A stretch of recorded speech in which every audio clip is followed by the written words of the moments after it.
Hello there. I'm Rob Martinez, State Historian of New Mexico. Let's talk New Mexico history. The Martinez Hacienda in Taos, New Mexico is a great example of a late colonial period estate in northern New Mexico.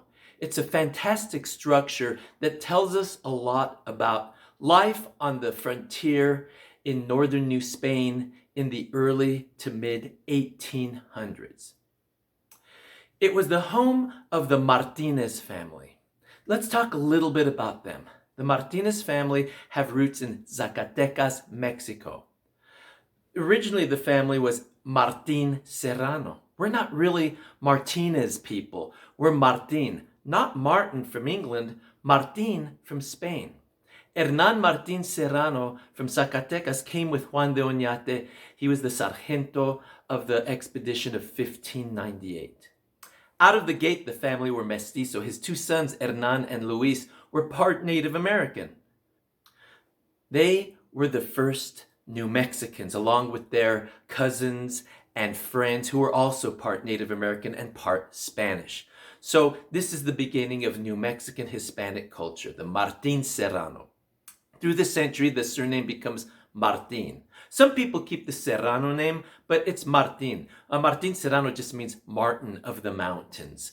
So Martin in the 1700s, and then by the 1800s, we become Martinez. Some people think the great priest of Taos, Padre Martinez, changed the name when he came back from Mexico in the early 1820s. But I like the story that there were so many Martin people in northern New Mexico that the plural of Martin in Spanish is Martinez.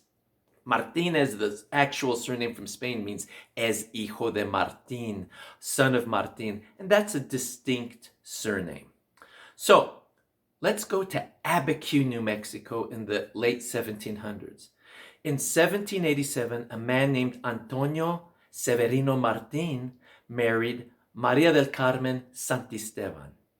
They had a family there. The first son was born there, Antonio Jose Martin, in 1793. He becomes the famous priest of Taos.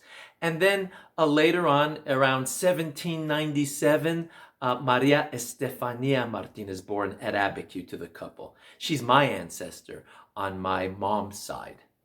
By 1804, Antonio Severino moves his family to Taos. He purchases land just to the south and west of Taos, and he starts to create an estate there. He builds a small home there, and he starts to purchase and accumulate land, power, and influence. So much so that over the years, he builds a really huge and impressive home there.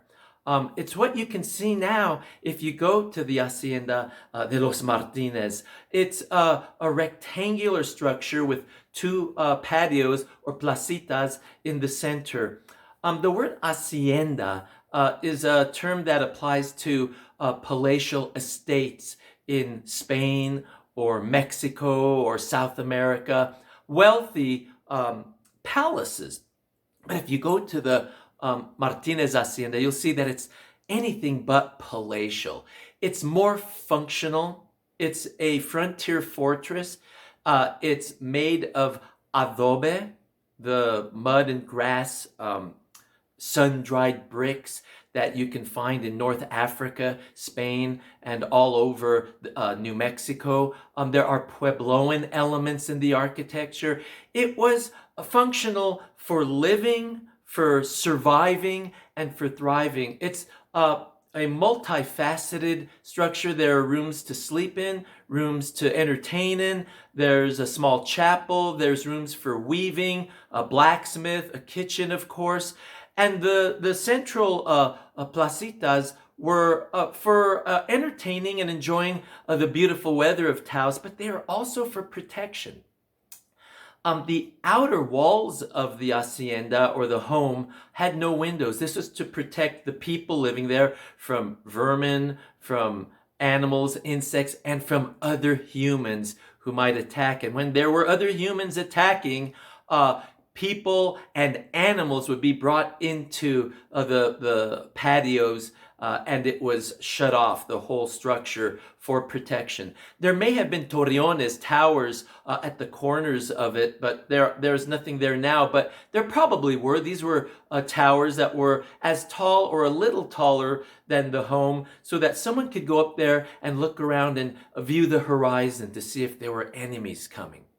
So it's an amazing building that the Martin family established starting around 1804, and it grew to be a beautiful example of a frontier hacienda, a frontier home.